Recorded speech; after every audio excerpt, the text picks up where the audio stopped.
Oi pessoal, meu nome é Gilberto Azevedo, sou estudante do ensino médio além de youtuber e não seja café com leite nessa brincadeira e dê o play nesse vídeo para saber um pouco mais sobre a República Velha. Lembrando que esse nosso episódio já está disponível no nosso podcast no Spotify. A expressão República Velha não é neutra, ela reflete a posição política daqueles que ajudaram a derrubar o sistema político republicano que vigorou de 1889 a 1930. A proclamação da República reenvolveu grandes expectativas para o país. Imaginava-se que a boa parte dos seus males estava ligada à forma de governo monárquico e que a República, regida por uma mesma lei, seria moderna e menos propensa a vícios.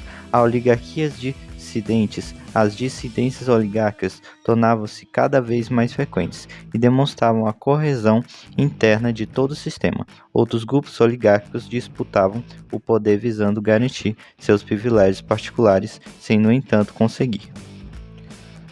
O Brasil passou por mudanças sociais e econômicas, por exemplo, da expansão demográfica bastante acelerada no país e intensificação no período graças à imigração europeia.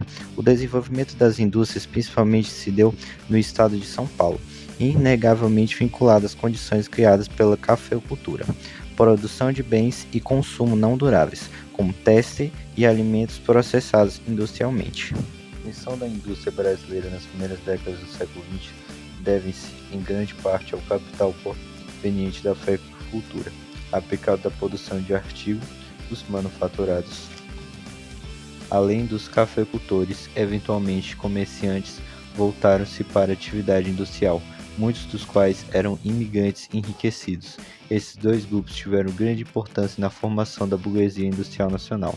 Já como, por exemplo, derivado desse movimento foi a imprensa operária, com períodos publicados até mesmo em língua estrangeira, por exemplo, italiano, não apenas porta-voz das opiniões dos trabalhadores, mas também divulgadores da sua ideologia.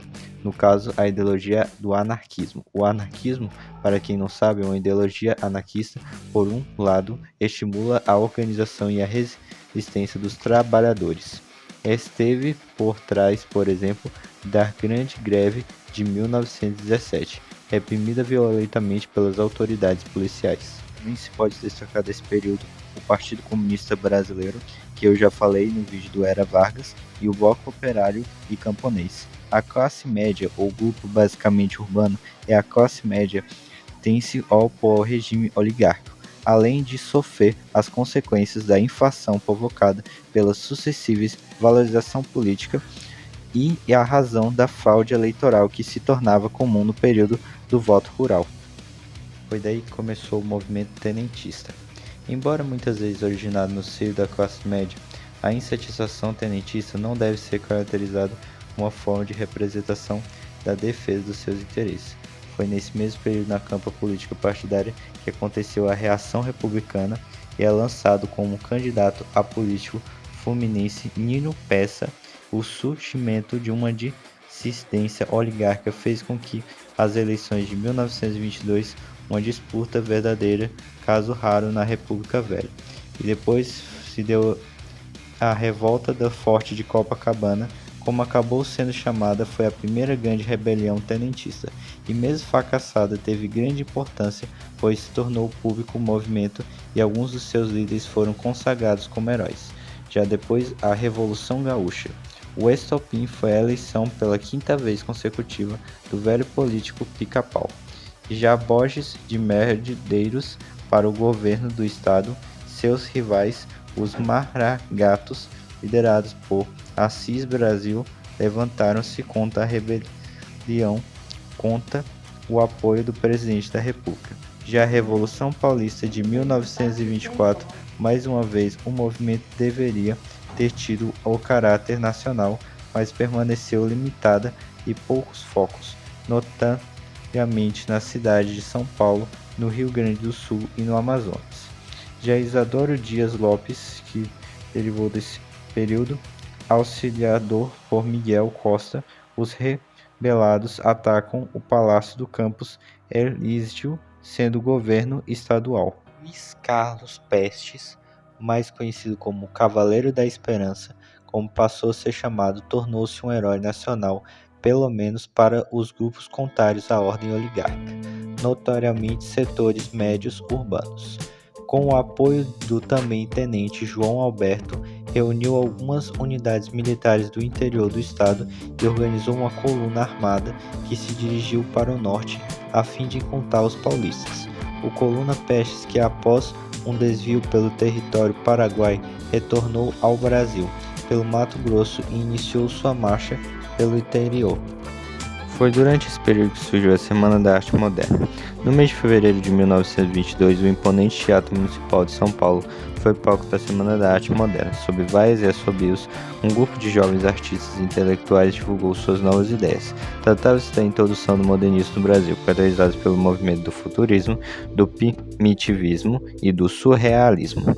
O movimento antropofágico, iniciado com a publicação do Manifesto e Poesia Pau-Brasil de Oswaldo de Andrade, de 1924, o movimento aceitava a cultura estrangeira europeia desde que fosse devorada e digerida inteiramente, isso é, reelaborada a ponto de poder transformar-se em produto nacional autêntico, caracterizado pelo verde-amarelismo que tendia francamente para a direita xenofóbica e tinha como um dos principais expoentes futuro líder integralista Pinho Salgado.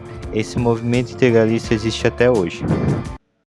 E grande pelos valores que nós representamos, que podem ser resumidos em 4 palavras: Deus, pátria, família e liberdade. O sucessor de Arthur Bernardes na presidência da República foi Washington Luiz, carioca de nascimento, mas com toda a carreira política feita em São Paulo. Foi durante esse governo que aconteceu a Lei da Acelerada.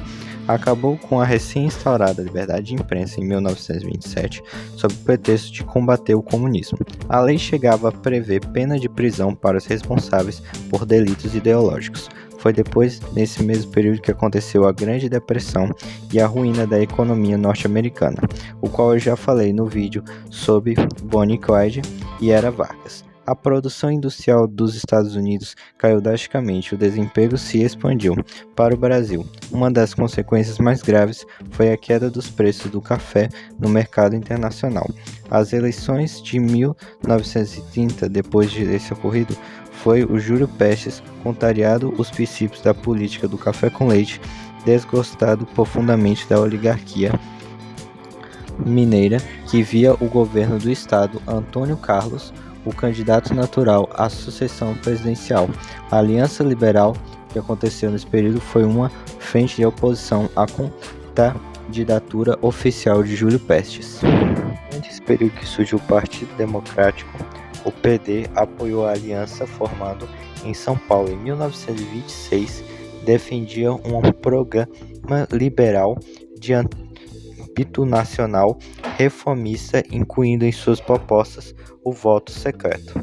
Já aconteceu depois disso o desfecho revolucionário. Para obter o apoio dos tenentes, fortalecendo a luta contra o regime oligárquico, era fundamental para a Aliança Liberal que Luiz Carlos Prestes, o principal líder tenentista, assumisse uma posição clara de apoio à candidatura de Getúlio Vargas. Atógido Pereira, dirigente do Partido Comunista Brasileiro, PCB, que tentou sensibilizá-lo com suas propostas ao seu partido, e em 26 de julho de 1930, ainda antes da posse do candidato eleito, João Pessoa foi assassinado. O crime deve-se às disputas locais paraibanas, no entanto, causou verdadeira comoção popular no país e serviu de estopim para o movimento revolucionário. A revolução, entretanto, estava longe de representar um rompimento decisivo na história do país, uma vez que a permanência de pessoas ou grupos ligados ao velho esquema oligárquico era marcante. Assim, uma das principais funções, se não a principal, de Getúlio Vargas seria manter a aliança que havia tornado possível o advento do seu governo. Lembrando que esse vídeo é um recorte e muitas coisas boas ficaram de fora. E muito obrigado por ter assistido esse vídeo até aqui, pessoal. Muito obrigado por todo o seu apoio e falou, pessoal, até a próxima.